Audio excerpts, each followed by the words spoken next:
This is your home. And this is your family. Cowboy was given a Cheyenne girl as a cruel joke, but what she said next made his blood run hot. An 1,880 story begins, where the Arizona sky burns hot under the glaring sun, and every grain of sand carries the whisper of an old curse. He let out a harsh laugh that sounded like shattered gravel under a horse's hooves. "Here's the payment for your debt," he said, smirking, his eyes fixed on the house like a wolf sniffing out its prey. Wyatt's face was a rigid shield, devoid of any expression. He stood on the porch, staring at the barren land in front of him, and at the woman standing next to the man's horse. She was small, thin, and seemed to be shackled by fatigue, as if she no longer had the strength to stand upright. Her eyes were fixed on the rotten wooden planks beneath her feet, as if that was the only thing solid in a shattered world. Let's listen to a Wild West love story. A cowboy love stories that we believe will change destinies. If you love Wild West stories like this, please comment with lots of number ones and let us know where you're from. In a small town with a name that sounds like a sighed dust hollow, where time moves as slowly as a dead clock, one man's life has become a repeating ballad of loss. Former Sheriff Wyatt Stone lives in a house where every corner is imprinted with the ghost of his late wife, Eleanor. The wind howling through the cracks in the wooden walls sounds like a lament. His loneliness isn't a choice. It's a debt that has come due. But some debts can't be paid with money or hard labor. They are paid in flesh and blood. It was a somber afternoon, as the sun was setting in a fiery red, when a man on horseback arrived, followed by a woman with a haggard, fragile appearance, a silent shadow. He was Cain Thorne, known as the Vulture, a name that would make even a real vulture shudder.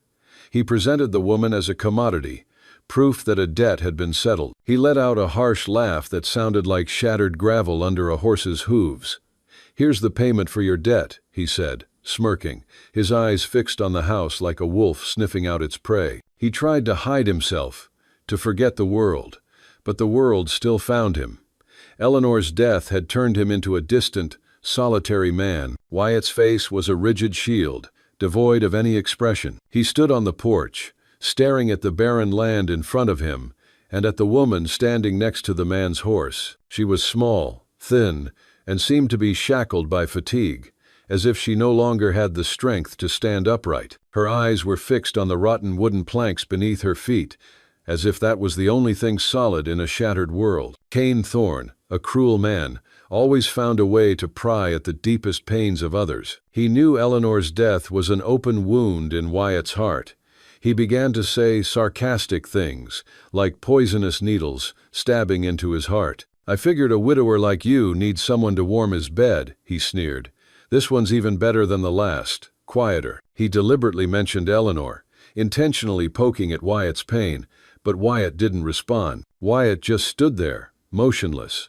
The sun and his grief had carved his face into a mask of stoicism. He silently watched Cain ride away, leaving the small woman standing alone with her dirty cloth sack. Since Eleanor's death from a fever 2 years ago, Wyatt's heart had become a locked room. The silence she left behind was a physical presence, an invisible weight pressing down on the entire ranch, stifling the laughter of his 2 small children, Jimmy and Daisy, and withering the herb garden that Eleanor had once cherished. Now, a new silence, a new woman, stood before him. Wyatt was an upright man. He had been a good sheriff. He could not accept a human being being treated like property. That thought made him sick. But the thought of leaving her alone on the prairie, or worse, letting her fall victim to someone like Cain, was a greater sin. He slowly stepped down from the porch, his boots thudding against the dry ground, one step at a time. He stopped a few feet away from her. She didn't look up. Her eyes were fixed on the rotten wooden planks beneath his feet, as if that was the only thing solid in a shattered world. Wyatt was a burly man, and his loneliness had made him seem even larger. From inside the house, 2 small faces, miniature replicas of his own cautious expression, watched through the dirty window. The children were another reason he couldn't turn his back on this woman. He cleared his throat, the dry sound echoing in the silent air. He didn't point to the main door, where he and his children lived. He pointed to the small shack on the side of the house, a place that had long been abandoned. "Over there," he said. It wasn't an invitation. It was a demarcation of boundaries, a statement of fact. Then he turned his back and walked into the house. The sound of the wooden door slamming shut was the only thing he could say to her. For the first while, they lived like two ghosts. The woman, Ayanna, moved through his world like an apparition. She stayed in the empty little shack he had pointed to, a space with only an old bed and a bucket for a table. She never entered the main house unless he was away working on the distant fences. When he was gone, she would quietly slip in, clean away the layers of dust that sealed his pain, wash the children's clothes, and fold them neatly, like a silent, anonymous gift. When Wyatt returned, he would always smell the scent of herbal soap, where before there was only the smell of old sadness, a little bit of order in the chaos of forgetfulness. He and the children ate in a tense silence at the main table. He would leave a plate of food for her on the porch railing, and the next morning the plate would be gone, washed clean, and returned to its spot. They were two lost souls in the same house, orbiting a core of loneliness that no one would admit. Jimmy and Daisy were silent observers. They watched her from behind the barn, their wide, serious eyes following her every move.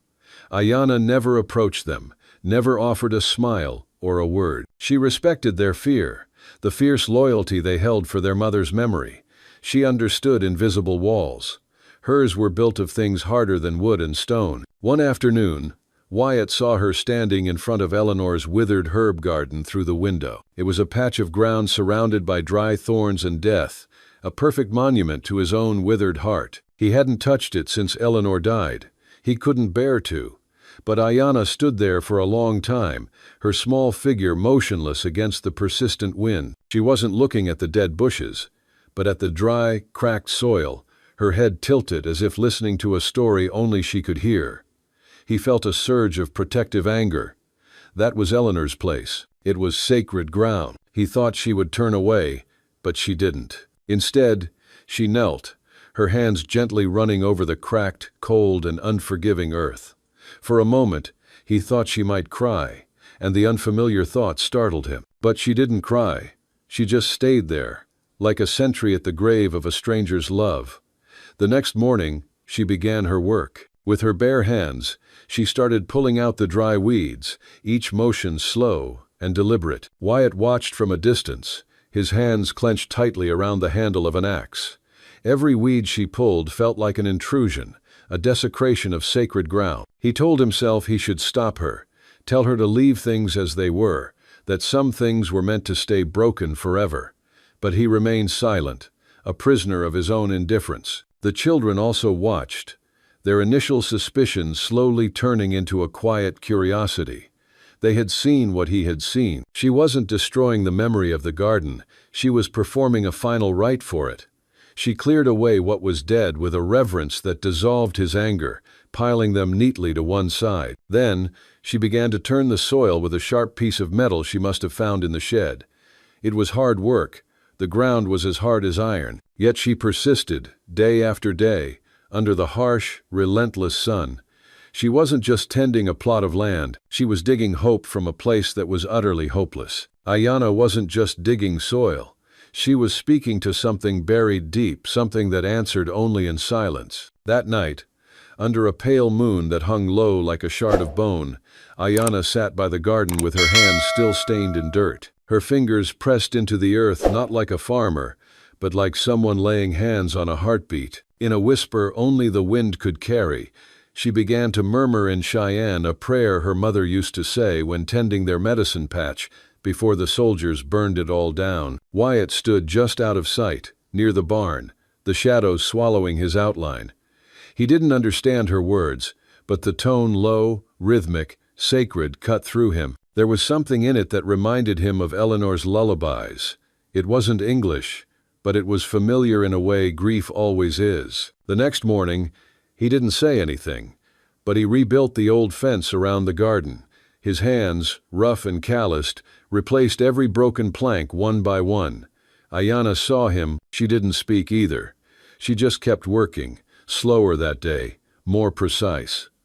They didn't make eye contact, but their silence had changed shape, no longer avoidance, but acknowledgement. That was the first day they started to share the garden. That was a language Wyatt understood better than words. It was the language of relentless, thankless labor, of pushing back against an unfeeling land, and from it, finding a reason to keep living. He saw the sweat on her brow, the soil deep in the creases of her hands, and for the first time, he didn't see a Cheyenne woman or a burden, but a survivor just like him. One evening, he found one of his shirts, neatly folded, on his bed.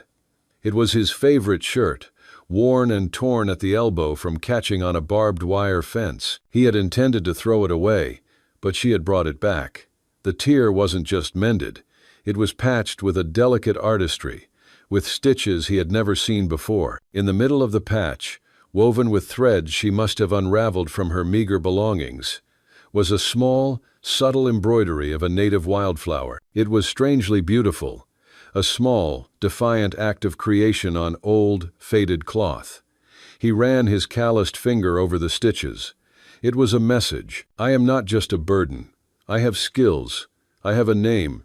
I have a past. He wore the shirt the next day, and though he didn't express his gratitude, he felt her eyes follow the mended fabric, a fleeting connection, almost imperceptible. The soil began to soften under her hands. The long parched ground began to breathe again. Every day, Wyatt would change his route home, just to pass by the garden, to see its slow, miraculous transformation. He told himself it was foolish, that nothing could grow there anymore. But a part of him, a part he thought had long died, felt a flicker of anticipation. He began leaving a fresh bucket of well water near the plot every morning before he rode off. He never saw her use it, but every evening the bucket would be empty, and the soil would be a dark, rich brown. It was a silent dialogue, a quiet partnership over this small, hopeful piece of land. The children were the first to break the invisible barrier. One hot afternoon as she worked, Daisy, his daughter, tiptoed toward the garden. She stopped a few feet away, her hand tightly clutching something. For a long moment, she just stood there, like a brave little soldier. Then, she opened her hand and held out a rusty trowel, one of Eleanor's old gardening tools she had found. She didn't say a word, just offered the trowel. Ayanna stopped working and looked at the child, then at the trowel. She slowly wiped her hands on her skirt and took the trowel, her fingers brushing Daisy's in a fleeting moment. It was their first touch. Jimmy, always his father's shadow, appeared from behind the water trough, holding a handful of dried seeds he'd found in the shed. He offered them to her, too. She accepted them with a solemn nod, a soft, fragile light passing through her eyes. That evening, the atmosphere in the house felt different. The silence was less heavy, less oppressive. Wyatt served stew at the table, a familiar, quiet ritual. But this time, it was broken. Her voice, when it came, was very small, but it filled the room low and clear, without a trace of the subservience he had expected. "My name is," she said, looking him straight in the eye for the first time, her gaze steady and unwavering. "Ayanna." His spoon stopped mid-air. The name hung in the air, something with weight and meaning. It wasn't a plea. It was a declaration, a reclamation. In that moment, she was no longer the debt, a ghost, a burden. She was a person with a name, a will that had survived hell. He felt a profound, unsettling shift inside, as if a foundation had been shaken. He had given her a home, but as he watched her disappear into the darkness, he wondered if he was just burying a new ghost in his own graveyard. The house, once a rotten wooden monument to pain and loneliness, was now slowly coming back to life. It still had the old wooden walls and creaking floorboards, but now there was a subtle change. One afternoon, when the sunlight streamed through the dirty window, Wyatt returned not to a house steeped in heavy silence, but to a space that smelled of herbal soap, of a fragrant scent he had never known. It wasn't the smell of a deceased woman, but the smell of new life, quiet and resilient. Wyatt slowly walked into the house. His shirt, with the torn elbow, was neatly folded on the bed. The tear wasn't just clumsily mended, It was repaired with small, intricate stitches, as if woven from the threads of a wildflower. Wyatt picked up the shirt, his rough fingers touching the stitches, feeling the meticulousness, the patience. It was like a silent message, a story she had told with her hands. He couldn't put it into words, but he understood. He wore that shirt the next day, and though he didn't voice his gratitude, he felt her eyes follow the mended fabric, a fleeting, almost imperceptible connection. The children were changing too. At first, they were shadows of suspicion, peeking from behind the door, watching Ayanna with cautious eyes. But curiosity is a plant that grows faster than fear. They started following Ayanna when she went into the garden. This was the barren plot that Eleanor had once cultivated, but since her death, it had become a symbol of decay. To the children, the garden was forbidden ground, where sad memories were buried. But Ayanna, somehow, had turned it into a land of hope. She didn't use gardening tools, only her bare hands, calloused yet gentle. She pulled out the dead weeds, cleared the wild thorns, every gesture purposeful. Ayanna worked as if she was conversing with the land, as if listening to stories only she could hear from the dry, dusty grains. One afternoon, Wyatt walked by and saw Ayanna holding a rusty trowel he had planned to throw away, and a handful of old seeds Jimmy had found in the shed. She wasn't just turning the soil, she was planting something in the earth, something he couldn't name. Her actions had captured the children's attention. Jimmy and Daisy had approached Ayanna. They said nothing, but their presence was an invitation. For the first time, Ayanna smiled at them, a fragile smile like a wildflower.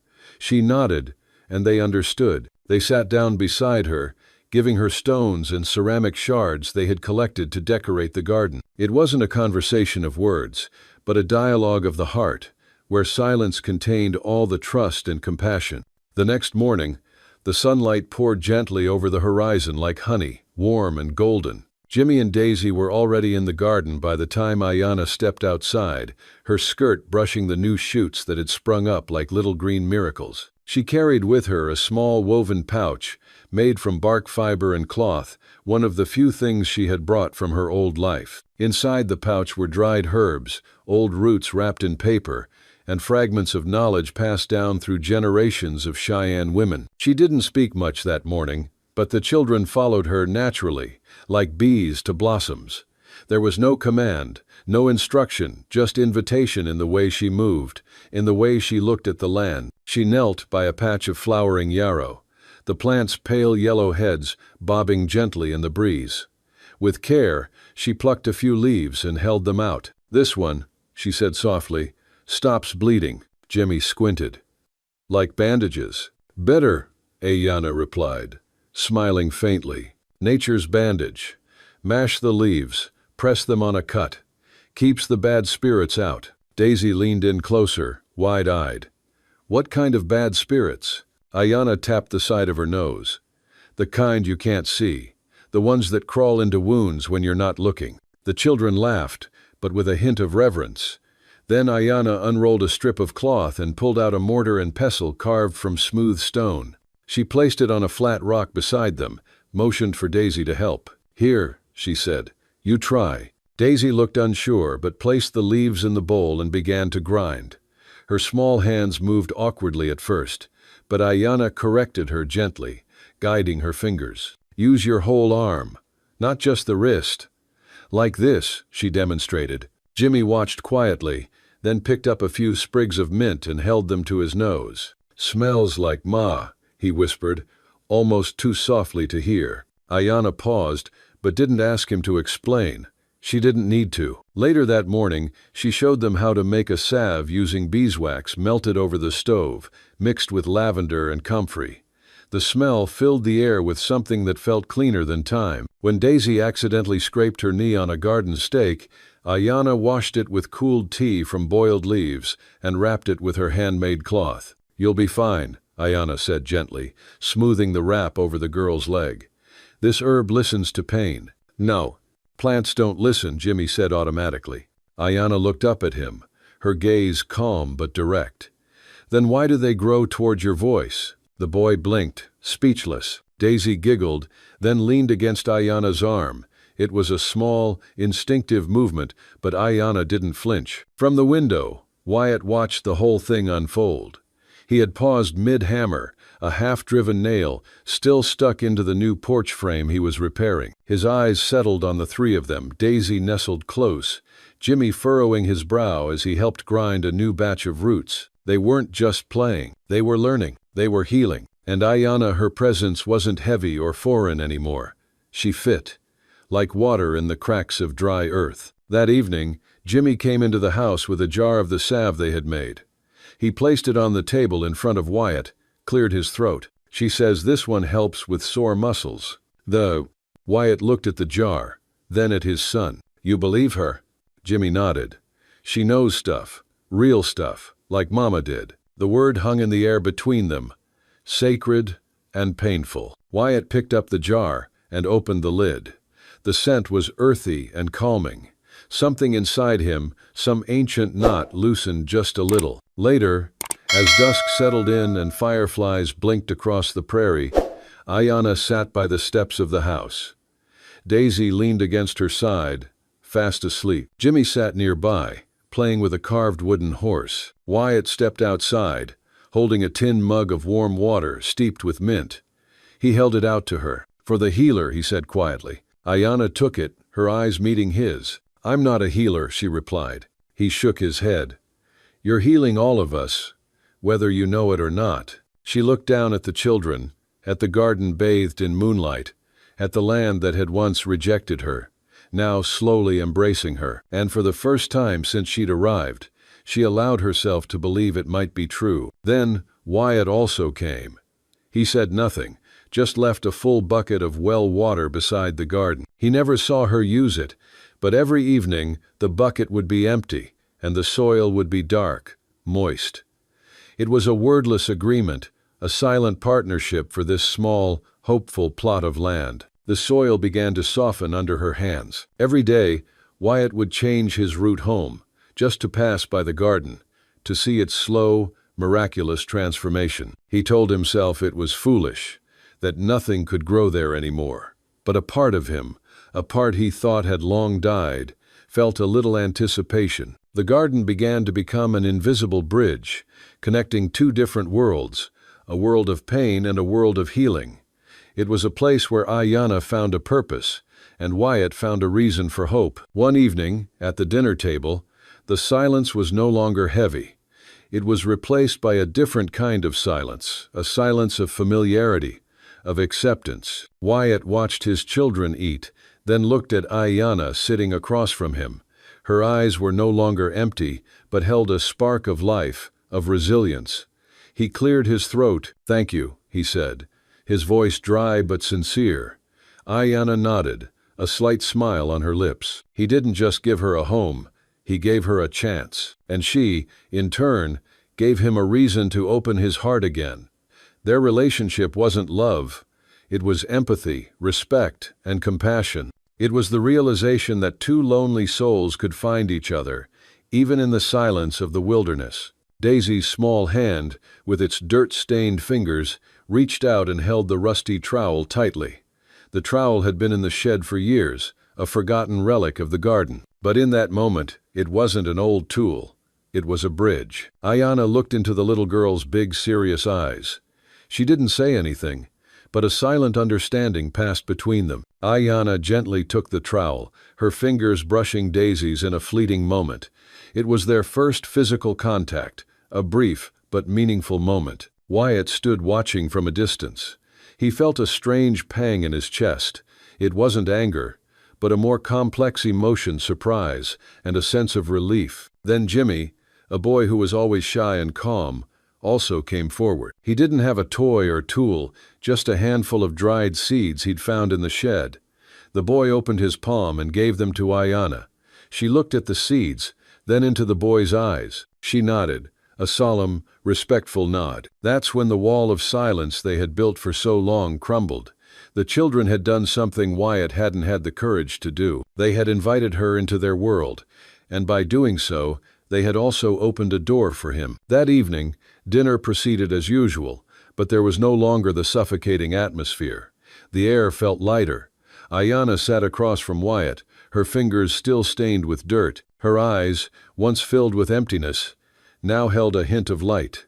Wyatt, still a man of few words, no longer avoided her gaze. He looked at her, at little Daisy whispering something to Jimmy, and he knew that their lives had changed. After dinner, when the children were asleep, Wyatt sat alone on the porch, lighting a cigarette. The night air was cool, but he didn't feel cold. He saw Ayanna come out of the small shack and walk to the garden. She knelt down, gently burying the seeds Jimmy had given her. It was an ancient ritual, performed with a reverence he had never seen. He watched her fingers, gentle and careful, as if she were healing a person's wounds. Wyatt remembered Eleanor. She had loved this garden too. She had used it to grow herbs, to heal the people of the town. Her death had turned the garden into a grave. But now, Ayanna, in some way, was bringing it back to life. He stood up and walked toward her. He didn't say anything, just stood behind her. Ayanna wasn't surprised. She continued her work. Their mother loved this place, Wyatt said, his voice low and raspy. She grew flowers and herbs for medicine. A fever took her life. Ayanna stopped. She looked up at him. "I know," she whispered. "The herbs told me." He didn't understand. He couldn't understand how she spoke of nature as an old friend. But he didn't ask. He just stood there, listening to the wind carrying the rustle of dry leaves. A connection had been established, transcending language and culture, an understanding between two people who had once lived in loneliness. And then Ayanna said her name. Ayanna. The name, heard for the first time in the house, was not a plea.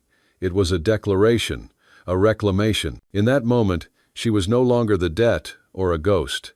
She was a human being, with a story and a name. His spoon stopped mid-air. The name Ayanna sounded strange, but as he looked at her, he realized that it also sounded like home. One afternoon, as the Arizona sky was stained a bruised purple-gray, a sign of an impending storm, the air was heavy, unnaturally still, as if the universe was holding its breath. The sound of Wyatt's horse's hooves on the dry ground broke the silence. He was returning, covered in sweat and dust.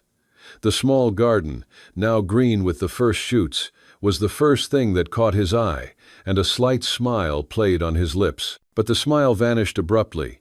In the distance, a figure on horseback was approaching. It was not a friend. He recognized the man's posture, along with his cruel, sneering smile. It was Cain Thorne, the vulture, who had returned. This time, he didn't come to trade. He came to collect a debt. A cold feeling ran down Wyatt's spine. He sensed danger, and all the instincts of a sheriff who had been dormant for so long re-emerged. He turned back, looking at the house. Ayanna was standing at the window, her hands still stained with soil. Her eyes no longer held their initial fear, but a look of worry. Wyatt clenched his fists, then ordered the children into the house. "Get inside," he said in a low, decisive, authoritative voice. "Stay in there until I tell you to come out." Ayanna came out, standing behind him, her face pale but her eyes firm. Cain dismounted, walking with a deliberate stride, like a vulture approaching a carcass. He glanced over the clean house, the lush green garden, and a malicious grin spread across his face. "You look very happy," he said, his eyes fixed on Ayanna. "Your mother found you a good husband, but unfortunately, a better deal has come along. A wealthy man in California wants a Cheyenne woman for his wife. You'll live a more luxurious life." Every word Cain said was like a knife stabbing into Wyatt's heart. He didn't just want to take Ayanna back.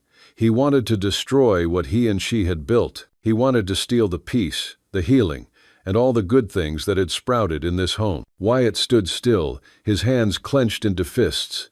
"She's not for sale," he growled. Cain Thorne laughed loudly. "Of course she is. I bought her. She's my property." The word property made Wyatt's blood boil. In that moment, all the pain and anger that had been suppressed in his heart erupted. He remembered the day Cain Thorne brought Ayanna, how he talked about her like she was a piece of merchandise. He remembered his mocking words about Eleanor, about her death, and he realized that Cain Thorne wasn't just a debt collector.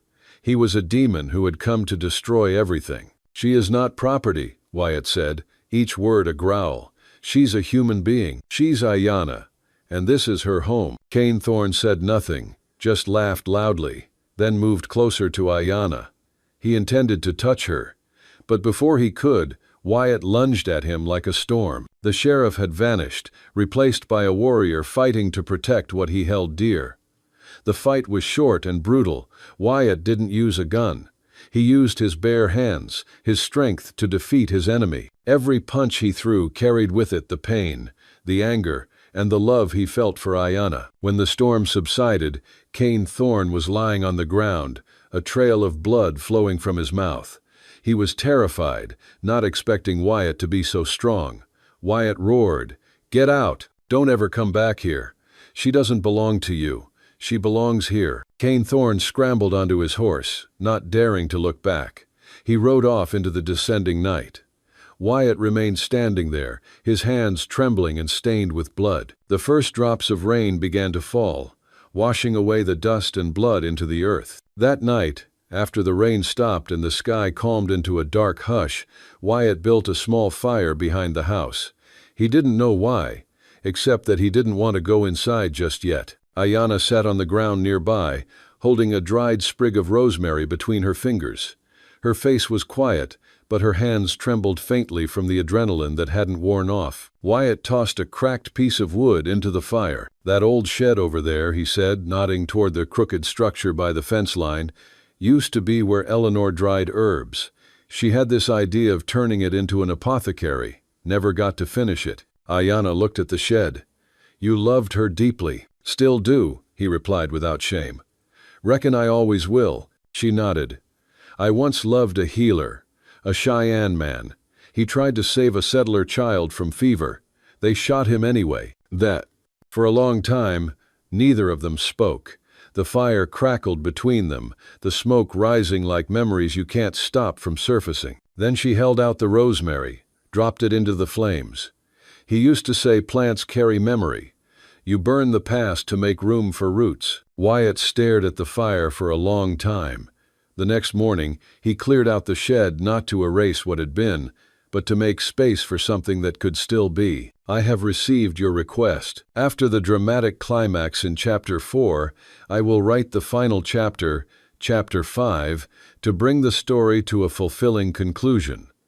This chapter will focus on the healing and the new normal for the characters." The storm raged outside.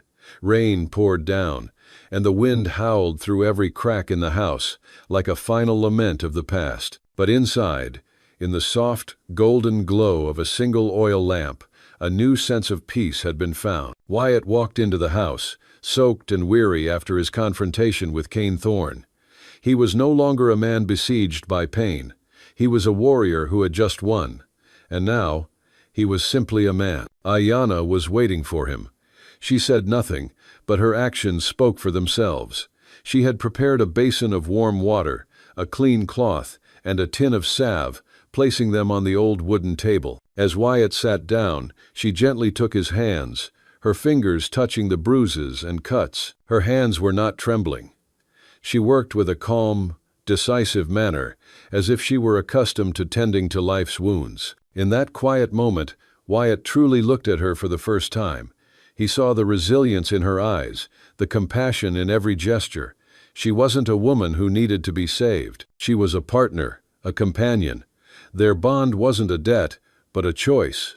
He had chosen her, and she had chosen to stay. "Thank you," he whispered, the words rough on his lips, like pebbles. She simply nodded, a small, sad smile appearing on her lips for the first time, like a wildflower blooming in the desert. That night, the storm washed everything away.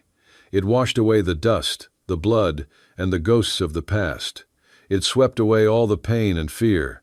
The next morning, the world felt reborn. The sun rose into a clear, cloudless sky. The air was fresh, carrying the scent of wet earth and wildflowers. Wyatt woke up feeling like a new man. He went out to the garden, and the sight before him stunned him. Ayanna, Jimmy, and Daisy were in the garden. It was now green and vibrant with the first shoots.